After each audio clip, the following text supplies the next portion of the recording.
बहुत सी बातें ऐसी होती हैं जो हम पुरातन काल में पढ़ते हैं। बहुत सी बातें ऐसी होती है जो हम पुरातन काल के समय में पढ़ते थे, पढ़ते भी हैं। लेकिन इतना मैंने जरूर अनुभव किया है, देखा है, सोचा है, विचारा है, चिंतन किया है कि वो घटना भी बड़ी अद्भुत थी। वो घटनाएं भी बड़ी अद्भुत थी। उस प्रकार का उदाहरण दुनिया में दोबारा नहीं हो सकता। उस प्रकार का उदाहरण हमारी इस दुनिया में नहीं हो सकता।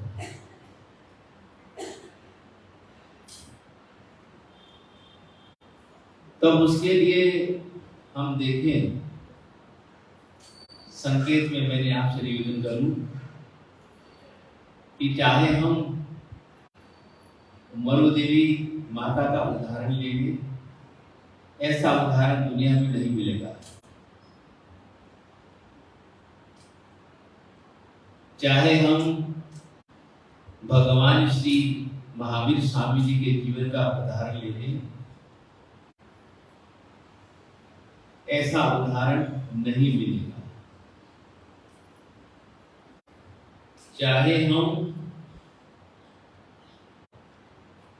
परमात्मा श्री पार्श्वनाथ प्रभु जी के जीवन की घटनाएं देखें तो ऐसा उदाहरण नहीं मिलेगा। ऐसा उदाहरण हमारी जिंदगी में कभी नहीं मिल सकता है।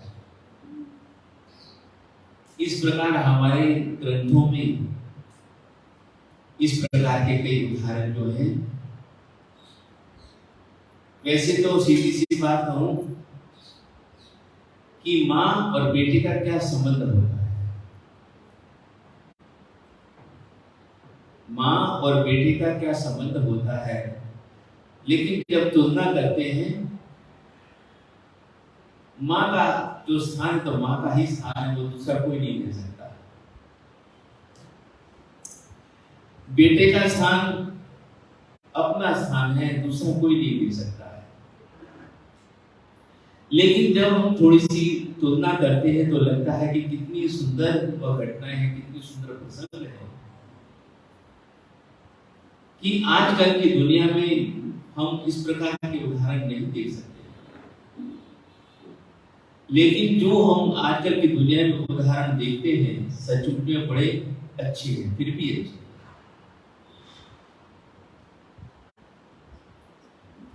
जो लोग इस माहौल में जीते हैं, रहते हैं, सचमुच में धन्यवाद के पात्र बनते हैं।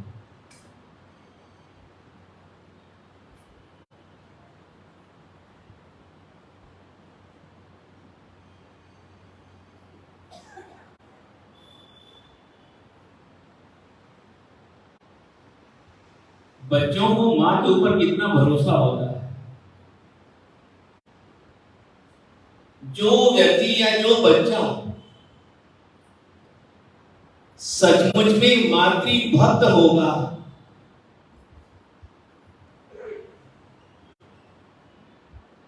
उसके जीवन में मां का आशीर्वाद जरूर पड़ता है।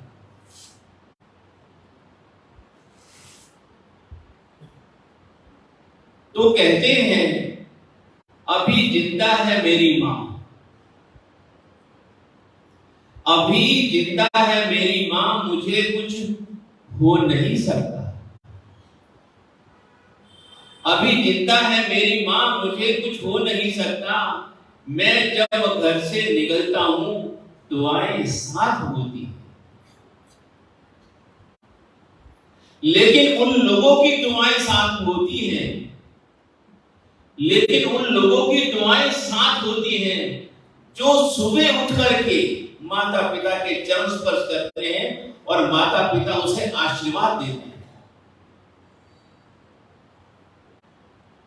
और जो बच्चे अपने माता पिता के प्रति इतना कर्तव्य भी नहीं निभा सकते, उन्हें माता पिता का आशीर्वाद नहीं मिलता है। कोई भी काम करने के लिए जाना है मां से मिलकर के जाना है, मां के चरण स्पर्श करके जाना है और मां से आशीर्वाद लेकर के जाना है।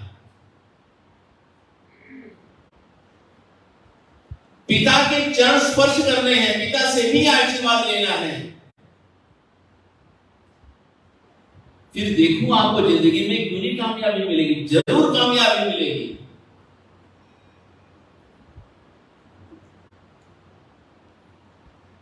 माता की दुआएं तो दुआएं ही होती है।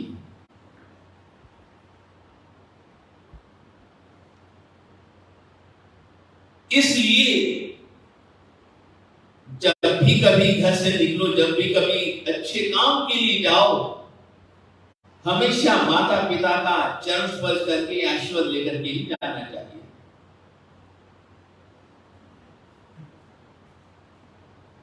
हर काम में आपकी वृद्धि होगी, हर काम में आपको सफलता मिलेगी, आपका कोई भी काम रुकेगा नहीं।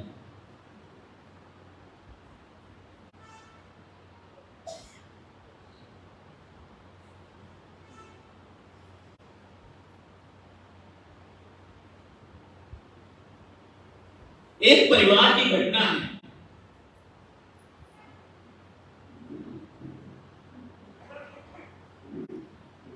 माता जी का स्वर्गवास हो गया, माता जी का स्वर्गवास हो गया। सेठ सामने घर में दूसरा विवाह करके दूसरी धर्म पत्नी लेकर के आ गए। कई दिन व्यतीत हो गए, कई दिन व्यतीत हो गए। एक दिन पिता ने अपने बेटे से पूछा, एक दिन पिता ने अपने बेटे से पूछा कि बेटा, तुझे पहले वाली मां अच्छी लगती थी या अब जो घर में ये मां अच्छी लगती है?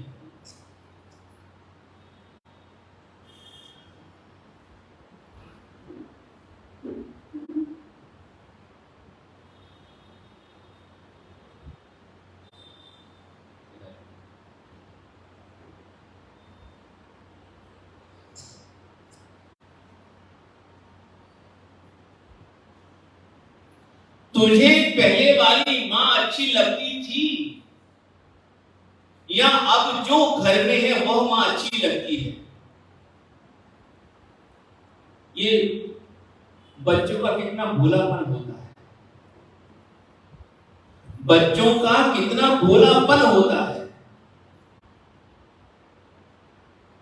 बच्चे इस बात को नहीं समझते,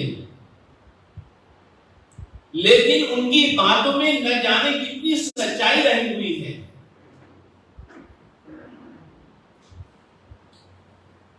बेटा कहता है, पिताजी, पहले वाली जो मां थी वह झूठ बहुत बोलती थी। बच्चों का भोलापन देखिए, बच्चों का भोलापन देखिए, और उसमें कितनी सच्चाई है। बेटे ने कहा कि पिताजी, पहले वाली जो मां थी ना वह झूठी थी, और अब जो घर में है वह सच्ची है। अब ये बात तो किसी के भी दिमाग में नहीं बैठेगी, ये बात किसी के भी दिमाग में नहीं बैठेगी।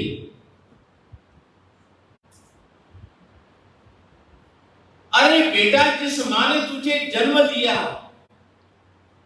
जिस मां ने तुझे पाल पोस करके बड़ा किया, उस मां के लिए तू ये बात कहता है, समझ में नहीं आती। वह मां तेरी नजरों में झूठी है, और अब जो घर में रह रही है वह सच्ची है। ये बात क्या है, इसका रहस्य क्या है?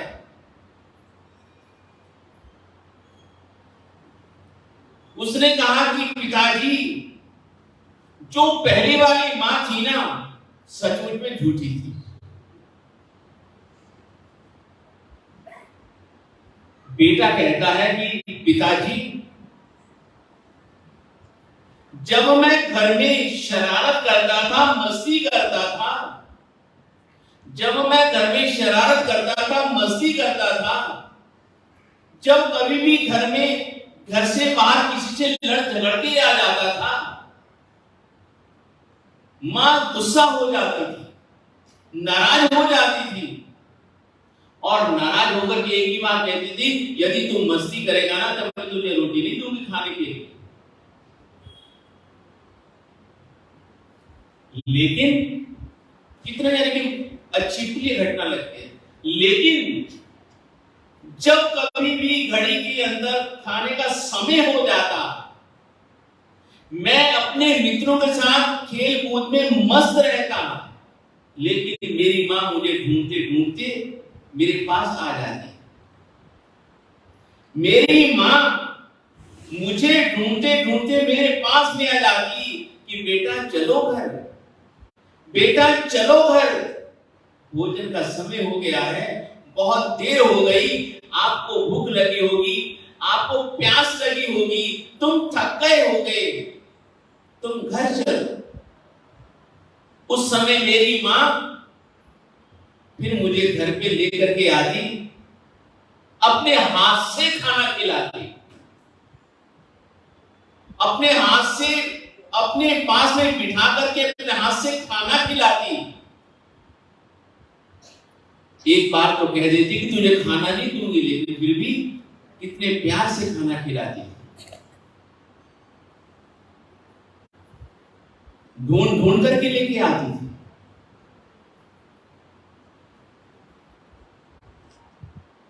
ऐसी होती है।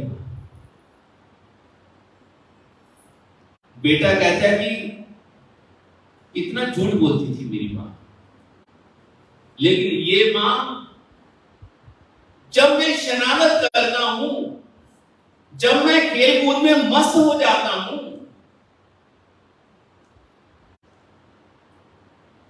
भोजन का समय हो जाता है, मां परेशान हो जाती है, लेकिन ये मां कभी भी मुझे ढूंढने के लिए नहीं आती। कितना अंतर है, कितना अंतर है। ये मां मुझे ढूंढने के लिए नहीं आती, अपने आप आएगा, घर में आएगा, भूख लगेगी तो मांग लेगा, खा लेगा। जब मैं शरारत करता हूं, ये मां भी मुझे ये कहती है कि तू शरारत करेगा तो तुझे खाने के लिए नहीं दूंगी, लेकिन पापा आज 3 दिन हो गए मुझे खाना नहीं मिला।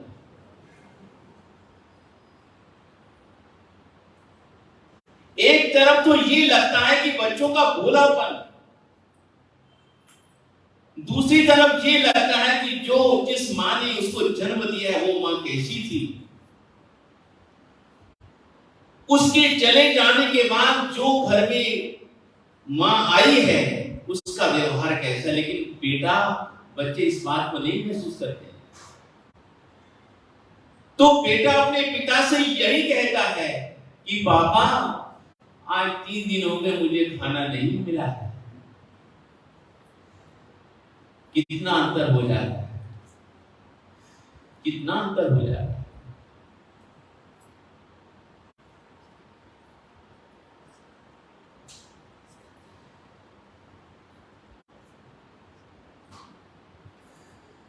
तो एक गुजराती कवि ने बड़ी ही सुंदर बात लिखी। ये सब इस बात को हमारी माता बहनें ज्यादा अनुभव करती है, महसूस करती है। आप लोग भी महसूस करते हैं, आप लोग भी महसूस करते हैं। काड़ी मुखेची कोड़िया, बड़ी सुंदर बात लिखी है लिखने वाले कवि ने, लेखक ने। काड़ी मुखची कोड़िया मोमा दई मोटा करया, अमृत तना देनार सामे झहर कदी उगलशुन। क्या है बात? गुजराती में है, एक बड़ी सुंदर बात लिखी है। माता बहनें भी अनुभव करती है और आप भी अनुभव करते हैं। माताएं बहनें भी अनुभव करती है और आप भी अनुभव करते हैं। हम तो देखते नहीं,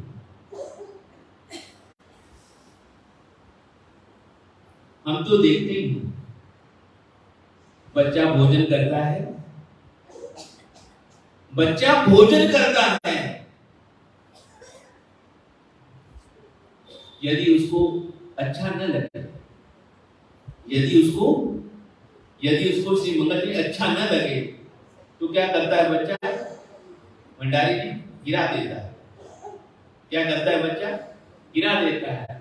फिर माँ उसको फेंकती नहीं, माँ उसको फेंकती नहीं, फिर वापस खा लेती है।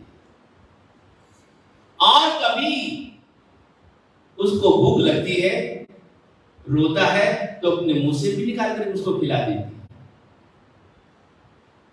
क्यों? ऐसे ही होता है ना। मां अपना भोजन भी उसे प्रेम से इतना खिला देती है। मां का कभी झूठा नहीं होता, बेटे का झूठा कभी झूठा नहीं होता है।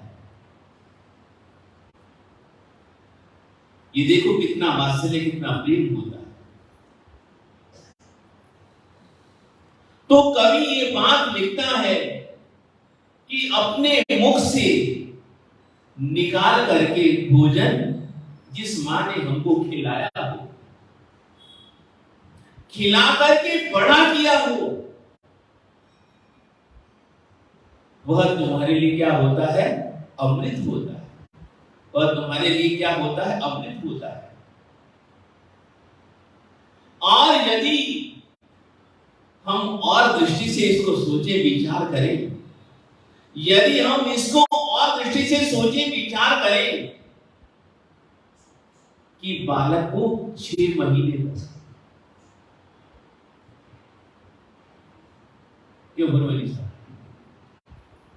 बालक को 6 महीने तक, जिस समय में डॉक्टर मना करते कि पानी नहीं देना, कुछ नहीं देना, कुछ नहीं देना, कुछ नहीं देना, केवल मां के सहारे वह जिंदा रहता है 6 महीने तक।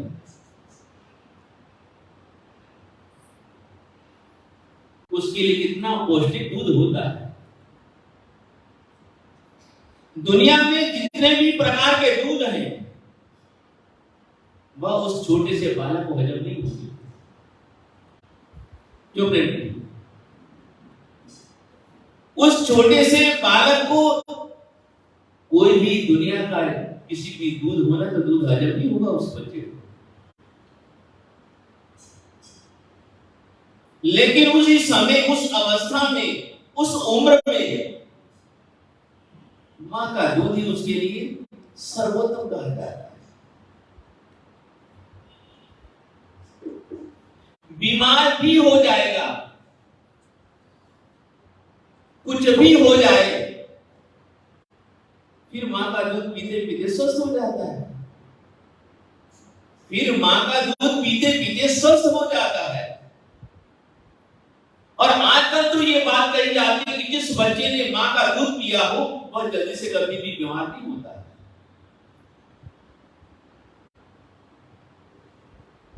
कितना वात्सल्य है मां और बेटे में, कितना वात्सल्य है मां और बेटे में, कितना वात्सल्य है मां और बेटे में।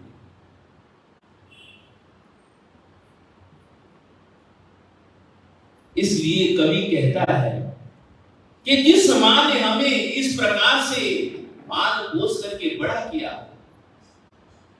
जिस माता पिता ने पाल पोस करके हमको इतना बड़ा किया हो, अरे भले आदमी उस मां पिता का हमेशा आदर करना, कभी भी कड़वे बोल मत बोलना, कभी भी उनके सामने कहर मत बोलना।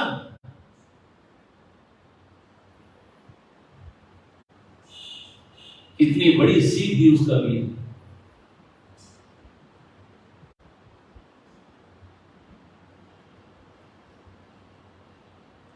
हमारी जिंदगी की 3 तो श्रेणियां रहती हैं। हमारी जिंदगी की 3 ही तो श्रेणियां रहती हैं। पहले स्थान पर मां, फिर महात्मा, फिर परमात्मा। सभी में मां मां है, सभी में मां मां है, सभी में मां मां है।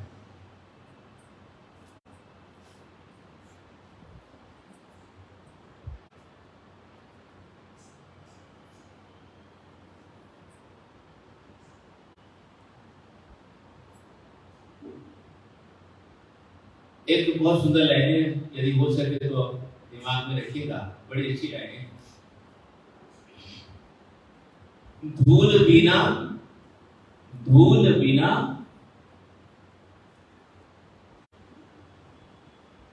धूल बिना घड़ो नहीं, धूल बिना घड़ो नहीं, झूठ बिना झगड़ो नहीं।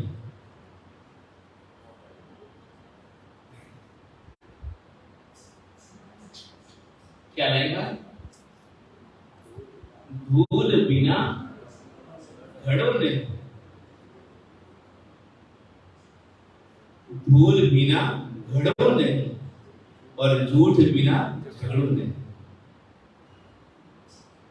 देखिए मैंने, धूल बिना घड़ो नहीं और झूठ बिना झगड़ो नहीं। धूल होगी तो घड़ा बन जाएगा, यदि झूठ बोलोगे तो झगड़ा होगा ही होगा।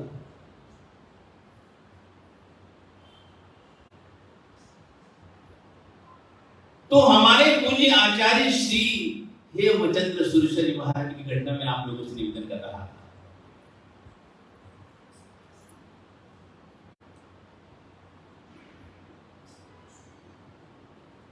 धंधु का नगरी है, परिवार रहता है, पिता का नाम चाची है,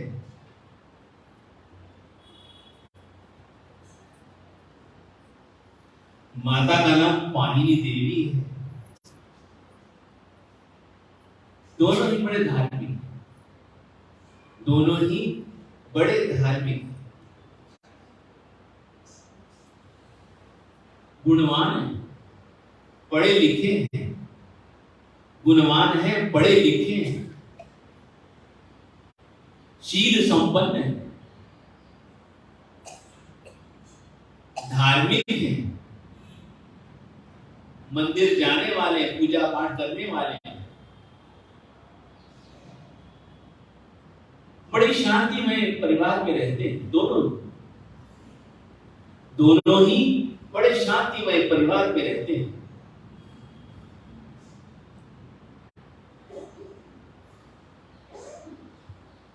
लेकिन अभी तक हर माता पिता के मन में इच्छा होती है, हर माता पिता के मन में इच्छा होती है कि हमारे घर में भी किसी बालक का जन्म हो।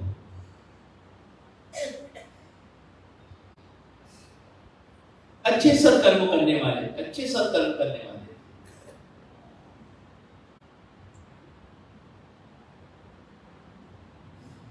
तो उनके मन में भी ये इच्छा थी, प्रबल इच्छा थी कि हमारे घर में भी कोई अच्छी सी संतान का जन्म हो, हमसे भी अच्छी हो, हमारे कुल का नाम उज्जवल करने वाली हो।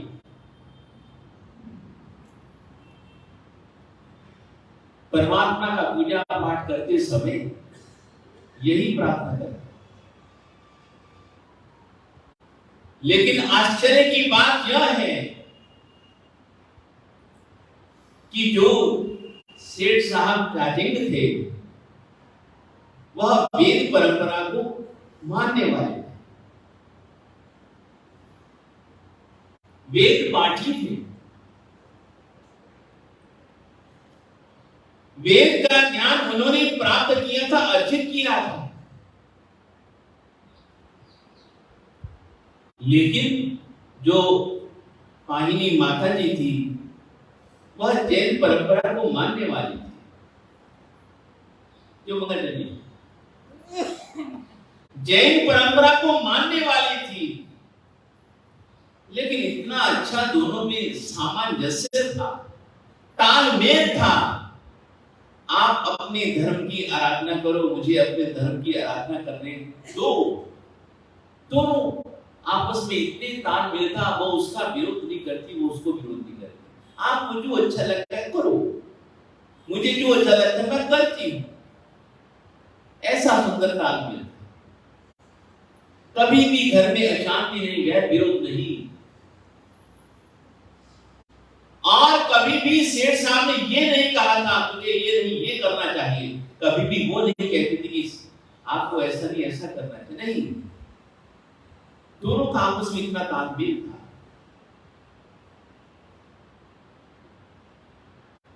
हर किसी के मन में तमन्ना रहती है, लेकिन कहते हैं कि भगवान भी ऐसे घर में, भगवान भी ऐसे घर में ऐसी ही संतान को भेजते। भगवान भी ऐसे घरों में ऐसे माता पिता हो तो ऐसी ही संतान भेजते।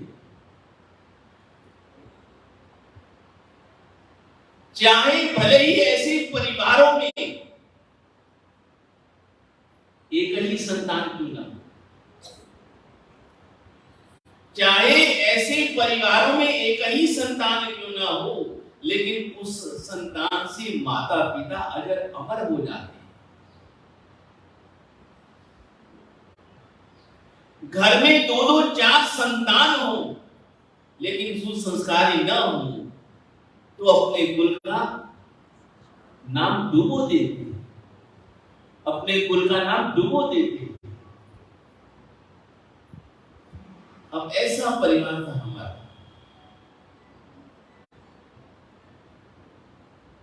रात्रि के समय एक दिन माता जी को सपना आया। एक दिन माता जी को सपना आया।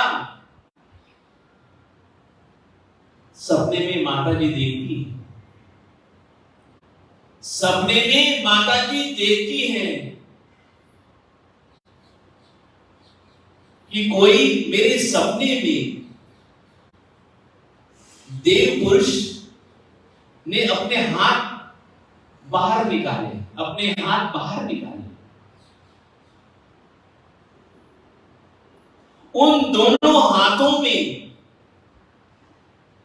रत्न थे, उन हाथों में रत्न थे।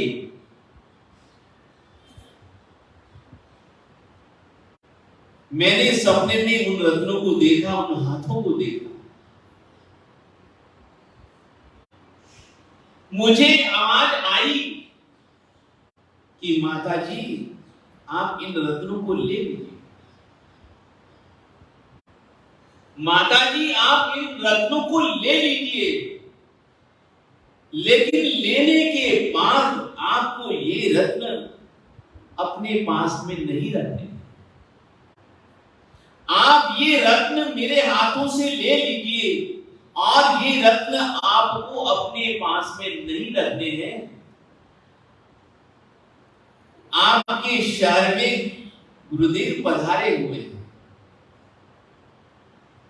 आपके शहर में गुरुदेव पधारे हुए हैं, ये रत्न आपने ले करके आपने उनको समर्पित कर देंगे। क्या राय सपने में? ये रत्न ले करके आपने गुरुदेव को समर्पित कर देंगे। सारा दृश्य उसने सपने में देखा, सारा दृश्य उसने सपने में देखा।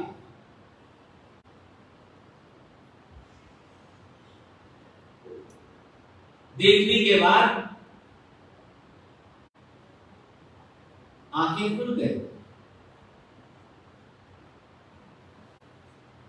स्वप्न समाप्त हो गया।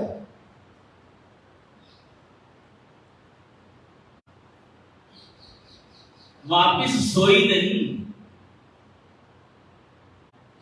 उठ करके बैठ गए। वापिस सोई नहीं, उठ करके बैठ गए।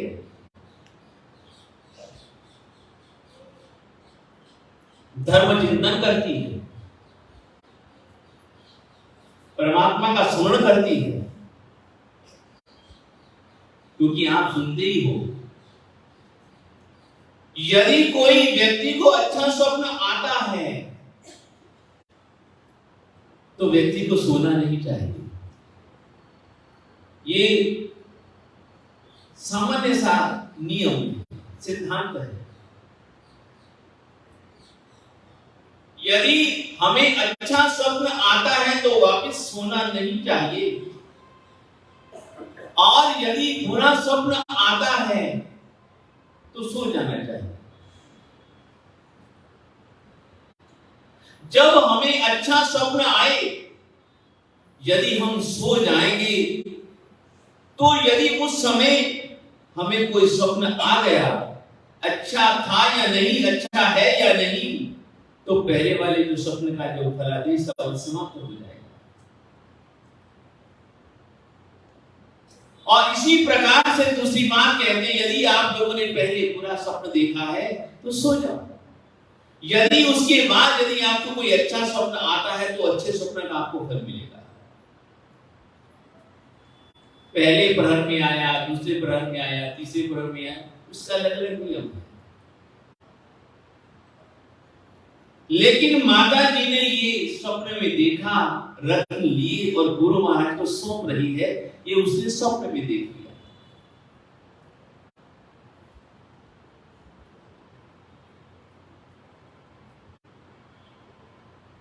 उठ करके बैठ गई, नमस्कार महामंत्र का स्मरण कर रही है।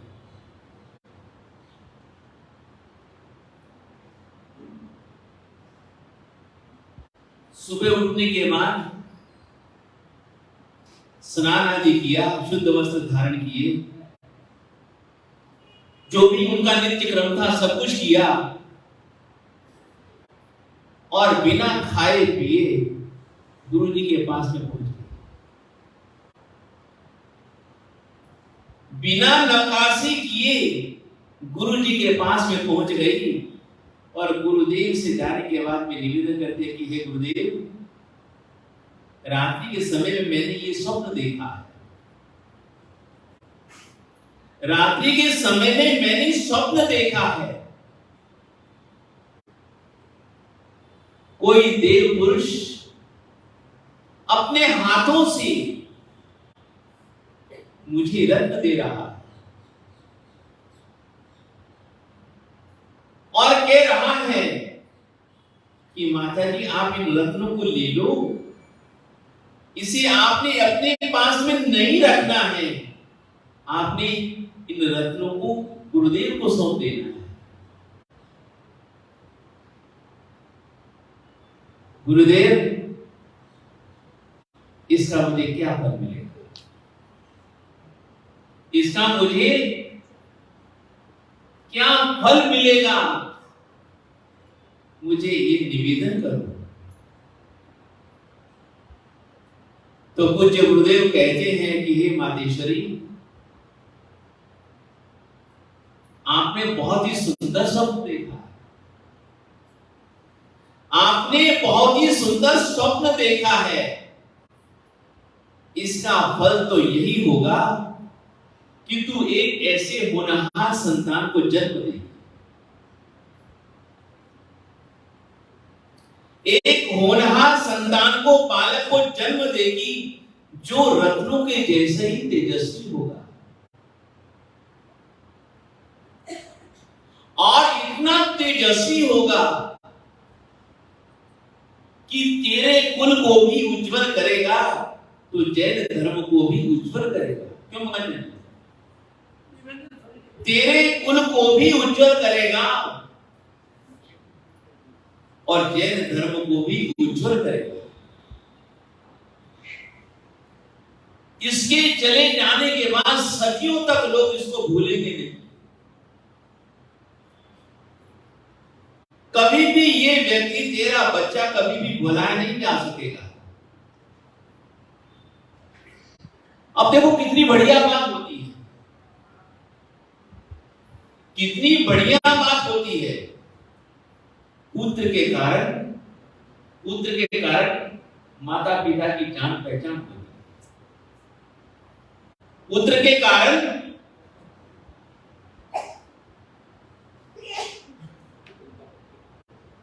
के कारण माता पिता की जान पहचान होती है।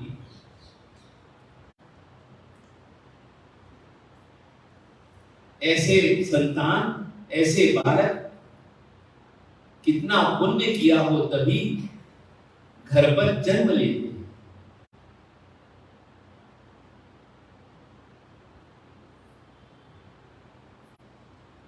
लेकिन ये रत्न तूने मुझे दिए, ये रत्न तूने, माता जी ये रत्न आपने मुझे दिए हैं, इसलिए आप बड़ी किस्मत वाली हो, भाग्यशाली हो कि आप वह रत्न, पुत्र रत्न, आप धर्म के लिए गुरुदेव को समर्पित कर दो। और वहां तेरा बालक, तेरा पुत्र जैन धर्म की इतनी चारों ही दिशाओं में तेरे नाम को, गुरु जी के नाम को, जैन धर्म के परमात्मा के नाम को, जिन शासन को इतना उज्जवल करेगा, इतना उज्जवल करेगा, इतना उज्जवल करेगा, माता तू कल्पना भी नहीं कर सकती।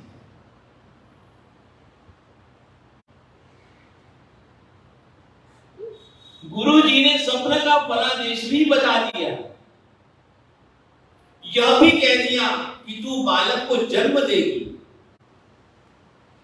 यह भी बता दिया तेरा बालक कैसा होगा। अब भला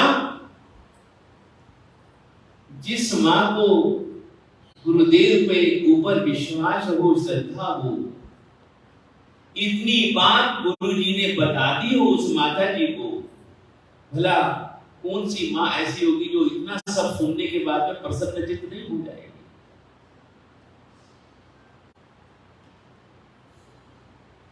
सचमुच में मां हो तो ऐसी हो।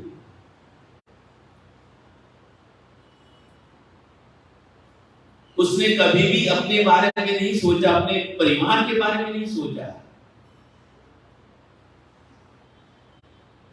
हमेशा धर्म के बारे में सोचा।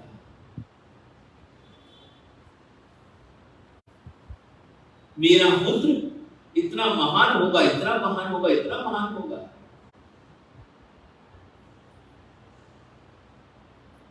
उस मां को इतनी खुशी होती है, इतनी प्रसन्नता होती है, इतनी खुशी होती है, इतनी प्रसन्नता होती है।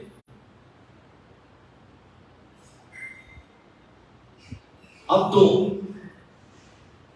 अपने होने वाले बालक का इतना ध्यान रखती है, इतना ध्यान रखती है, इतना ध्यान रखती है, हर काम में ध्यान रखती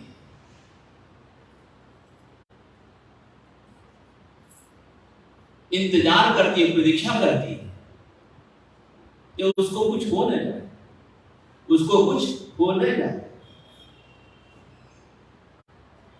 कड़े से कड़े नियमों का पालन करती है।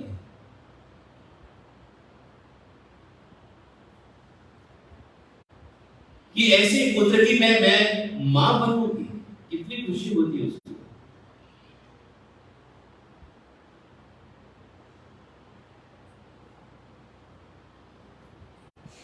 पिता को भी खुशी होती है, पिता को भी खुशी होती है।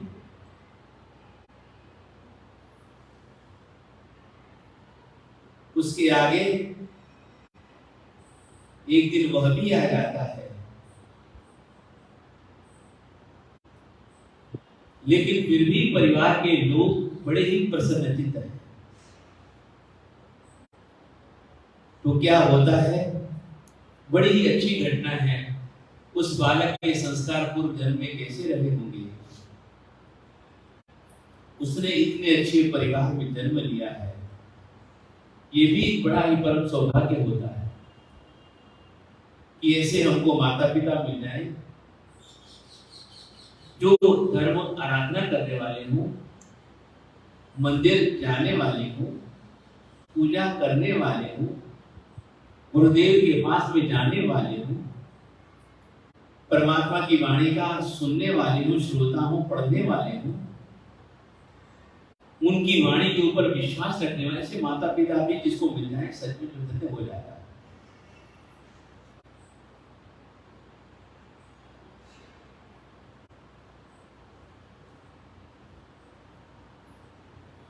ये उस समय की घटनाएं हैं। इससे पहले भी जो घटनाएं बनती हैं वह भी सच में बड़ी अद्भुत है।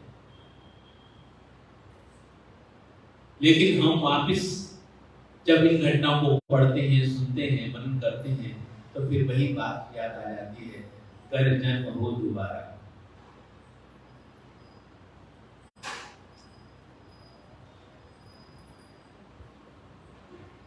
नवकार जपने से सारे सुख मिलते हैं, नवकार जपने से सारे सुख मिलते हैं, नवकार जपने से सारे सुख मिलते हैं। जीवन में तन मन के सब दुख मिटते हैं, जीवन में तन मन के सब दुख मिटते हैं, नवकार जपने से सारे सुख मिलते हैं, नवकार जपने से सारे सुख मिलते हैं। जीवन में तन मन के सब दुख मिटते हैं, जीवन में तन मन के सब दुख मिटते हैं, नवकार जपने से, नवकार जपने से सारे सुख मिलते हैं, नवकार जपने से सारे सुख मिलते हैं, नवकार जपने से सारे सुख मिलते हैं, नवकार जपने से सारे